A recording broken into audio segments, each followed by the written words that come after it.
چند اشعار خطیب اہل بیت عالی جناب مولانا محسن جعفری صاحب طاب الثراء کے حضور نذرانہ عقیدت کے طور پر پیش خدمت ہے۔ ملاحظہ فرمائیں۔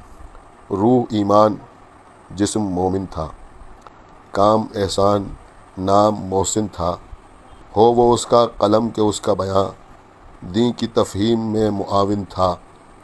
اعتراضات تھے شب تاریک، وہ علی کے دفاع میں دن تھا۔ رن اگر ہو مناظرے کا تو پھر اس کا آنا ظفر کا ضامن تھا۔ جس خزانے کا نام عشق علی، قلب محسن اسی کا خازن تھا۔ کیونکہ وہ طاہر الولادت تھا، اس کا ایمان اس کا ہمسن تھا۔ جس نے بوڑھوں کی نیند اڑائی تھی، اس کی تصنیف جب وہ کمسن تھا۔ سچ یہ ہے دوستی کی مسجد میں ہم مصلی تھے، وہ مؤذن تھا۔ کیا تکلف یہ کہنے میں میسم، ہر قدم پر وہ میرا محسن تھا۔